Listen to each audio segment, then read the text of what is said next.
Hello दोस्तों, स्वागत है एक बार फिर से आपका हमारे चैनल स्टडी पॉइंट में।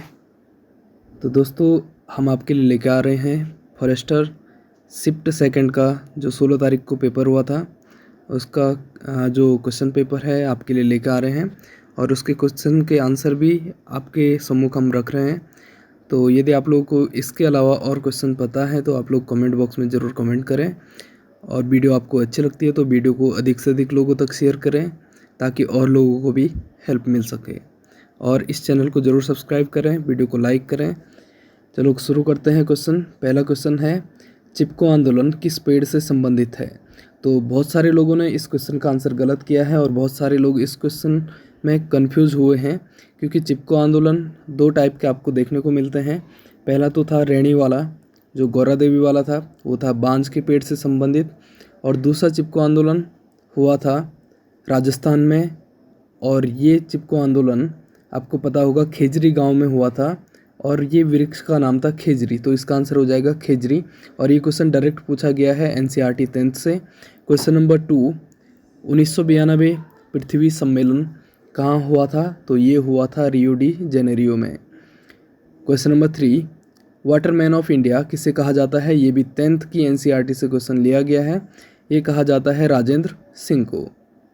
Question number 4, silicon belongs to which group? तो ये 14वें ग्रुप से बिलोंग करता है। Question number 5, ozone made up of, यानी कि ओजोन किससे बना हुआ होता है? तो ये ऑक्सीजन से बना हुआ होता है, यानी कि जो ओजोन का फॉर्मूला है वो होता है O3। जब ऑक्सीजन और O एंड O2 का मिश्रण होता है तो O3 यहाँ पे हमको मिलता है। Question number 6, air pollution effects on, यानी कि एयर पोल्यूशन सबसे पहले हमारे किस हिस्से को इफेक्ट करता है या प्रभावित करता है? तो ये था लंग्स। ठीक है। क्वेश्चन नंबर 7, मानव नेत्र की पुतली की साइज। तो एक क्वेश्चन इस तरीके का आया था। दूसरा क्वेश्चन आया था हाइड्रोकार्बन से, मेथेन, एथेन, इथाइन, इस तरीके का क्वेश्चन एक पूछा गया था। क्वेश्चन नंबर नेक्स्ट है, संवेग कैसी राशि है? तो ये सदिश राशि है। क्वेश्चन नंबर 10, खड़ीन का संबंध किससे है? तो इसका संबंध जल संरक्षण से है। क्वेश्चन नंबर 11, मस्तिष्क का सबसे बाहरी आवरण क्या होता है? तो ये होता है ड्यूरामीटर। क्वेश्चन नंबर 12, वायुमंडल में ऑक्सीजन का परसेंट कितना था? तो ये 21% है। तो क्वेश्चन नंबर 13 है, ऑक्सीजन क्या है? तो ऑक्सीजन एक प्लांट हार्मोन है। Question number 14, electrolyte reduction process used for. तो ऑप्शन दिए गए थे तो उनमें आंसर था पोटेशियम। क्वेश्चन नंबर 15, ऊर्जा का पारंपरिक स्रोत निम्न में से कौन सा है, या सबसे अच्छा पारंपरिक स्रोत कौन सा है? तो ये है सूर्य। क्वेश्चन नंबर 16, एसटीपी पर सर्वाधिक घनत्व। तो ये है पारा का। क्वेश्चन नंबर 17, निम्न में से कौन सा एक अर्धचालक है? तो ये था ग्रेफाइट। क्वेश्चन नंबर 18, भू स्थिर उपग्रह है। तो इनमें से यहाँ पे ऑप्शन में जो आंसर था ये था इनसेट। तो इनसेट एक भू स्थिर उपग्रह है, यानी कि जो इसका परिक्रमण काल होता है ये भी पृथ्वी के परिक्रमण काल की तरह होता है। क्वेश्चन नंबर 19, डिटर्जेंट से यहाँ पे क्वेश्चन पूछा गया था। क्वेश्चन नंबर 20, शॉर्ट की दोष से भी यहाँ पे एक क्वेश्चन पूछा गया था, और एक क्वेश्चन फ्रैंकल दोष से भी पूछा गया था, जो आपके 11th के सिलेबस में आपको मिल जाएगा। क्वेश्चन नंबर 22, सूर्य में ऊर्जा का कारण है। तो ये था नाभिकीय संलयन, यानी कि वहाँ पे दो हाइड्रोजन जुड़ करके हीलियम यहाँ पे बनाते हैं, तो ये था नाभिकीय संलयन। क्वेश्चन नंबर 23, आसमान की बिजली से बचने के लिए किसका उपयोग किया जाता है? तो ये था तड़ित चालक। Question number 24, nitrogen fixation bacteria, यानी कि यहाँ पे क्वेश्चन दिया गया था कि जो लेग्यूमिनेसी फैमिली होती है या जिनकी जड़ों में नोट्स होते हैं या गांठें होती हैं, उनमें कौन से बैक्टीरिया होते हैं? तो ये होते हैं राइजोबियम। सर्वाधिक तरंग दैर्घ्य निम्न में से किस किरण की होती है? आपके पास ऑप्शन थे अल्फा, बीटा, एक्सरे और गामा। तो आंसर गामा रेज है। क्वेश्चन नंबर 26, किस ग्रह पर सल्फ्यूरिक एसिड के बादल पाए जाते हैं? तो ये था शुक्र ग्रह। क्वेश्चन नंबर 24, तो जो आपने देखा होगा अवतल लेंस, अवतल दर्पण, और इनके प्रतिबिंब कहाँ पे बनेंगे? आभासी प्रतिबिंब बनेगा या वास्तविक बनेगा? तो इस तरीके के दो क्वेश्चन यहाँ पे पूछे गए थे।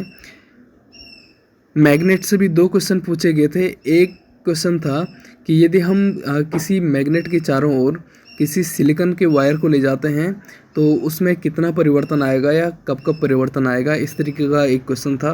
क्वेश्चन नंबर 29, आहर नाल की सबसे बाहरी परत कौन सी है, तो ये है सिरोसा। क्वेश्चन नंबर 30, तुइरियल बांध कहाँ स्थित है, तो ये कुछ टाइम पहले नरेंद्र मोदी ने इसका शुभारंभ किया था, तो ये है असम में। क्वेश्चन नंबर 31, बारहसिंगा किस नेशनल पार्क से संबंधित है, तो ये है कान्हा। क्वेश्चन नंबर 32, अफ्रीका तथा अन्य देशों में कचरा निपटान हेतु कौन सा सम्मेलन हुआ था, तो ये हुआ था बेसल सम्मेलन। क्वेश्चन नंबर 33, किस पदार्थ की कोई संरचना नहीं होती है, तो इसमें जो सबसे सटीक आंसर था वो था अभ्रक। क्वेश्चन नंबर 34, पृथ्वी की सतह से केंद्र की ओर जाने पर गुरुत्वाकर्षण बल का मान क्या होता है, तो ये घटता है। क्वेश्चन नंबर 35, IUCN का फुल फॉर्म क्या है, तो ये है international union for conservation of nature. Question number 36, बहाव के बाद बनने वाली मिट्टी कौन सी है, तो ये है बलुई मिट्टी। क्वेश्चन नंबर 37, तारत्व से यहाँ पे क्वेश्चन पूछा गया था कि किसका तारत्व अधिक होगा। क्वेश्चन नंबर 38, संख्या के पिरामिड में सर्वाधिक संख्या किसकी होती है, तो ये होती है अपघटकों की। क्वेश्चन नंबर 39, जल की सर्वाधिक खपत किस में है, तो ये है उद्योग क्षेत्र में। क्वेश्चन नंबर 40, मानव शरीर का बैलेंस किसके कारण बनता है, तो ये है सेरिबेलम यानी कि अग्र मस्तिष्क। क्वेश्चन नंबर 41, NP कुंठा नेशनल पार्क कहाँ है, तो ये है आंध्र प्रदेश में। क्वेश्चन नंबर 42, सर्वाधिक प्रदूषण निम्न में से किससे होता है, तो ये है कोल से यानी कि कोलतार से या कोयला से। क्वेश्चन नंबर 43, भारत में ऊर्जा का स्रोत जो सर्वाधिक उपयोग में लिया जाता है, तो ये है कोल यानी कि कोयला। क्वेश्चन नंबर 44, लकड़ी जलाने पर कौन सी गैस निकलती है, तो ये था कार्बन मोनोऑक्साइड। तो इतने सारे क्वेश्चन यहाँ पे पूछे गए थे, आप लोग भी बता सकते हैं कौन कौन से और क्वेश्चन थे, तो यहाँ से देख लीजिएगा। बाकी PDF के ज़रिए भी ये आपको प्रोवाइड कर दिया जाएगा। यदि आपको हमारे ग्रुप से जुड़ना है, व्हाट्सएप ग्रुप से जुड़ना है, तो लिंक डिस्क्रिप्शन बॉक्स में मौजूद है, वहाँ से आप व्हाट्सएप ग्रुप से जुड़ सकते हैं और वहाँ पे ये PDF आपको प्रोवाइड करा दी जाएगी। यदि आपको तैयारी करनी है अच्छे से तो इसका सबसे अच्छा तरीका है कि अभी 9th 10th की NCERT को आप पढ़ लीजिएगा। और सबसे ज़्यादा क्वेश्चन जो यहाँ पे देखने को मिले हैं, ये डायरेक्टली देखने को मिले हैं जो UPSC, UKPSC और UPPSC, तो ये 3 पेपर हैं। यहाँ से जितने भी साइंस के क्वेश्चन बने हैं आप उनको देख सकते हैं, वहाँ से डायरेक्ट क्वेश्चन आपको पूछे गए हैं। जो NCERT 9th और 10th है, इसमें जो EVS वाला सेक्शन है यानी कि जो लास्ट के चैप्टर इसमें है, वहाँ से क्वेश्चन पूछे जा रहे हैं। जैसे कि आप देख सकते हैं यहाँ पे वाटरमैन ऑफ इंडिया भी यहाँ से पूछा गया था, चिपको आंदोलन भी यहाँ से पूछा गया था, ओजोन यहाँ से पूछा गया था, कार्बन मोनोऑक्साइड यहाँ से पूछा गया था। ठीक है, तो आप ये चीज़ें देख सकते हैं। फिर उसके बाद आपको प्लांट हार्मोन तो देखना ही देखना है, वहाँ से एक क्वेश्चन ज़रूर बन रहा है। और सबसे महत्वपूर्ण बात है कि आपको जो प्रकाश है, प्रकाश के बारे में पढ़ना है, या आपको पढ़ना है उत्तल दर्पण, अवतल दर्पण, अवतल लेंस, और दोनों शिफ्टों में यहाँ पे शॉर्टकी और फ्रैंकल दोष से क्वेश्चन पूछे गए हैं, तो आप इन चीज़ों को भी यहाँ पे देख सकते हैं।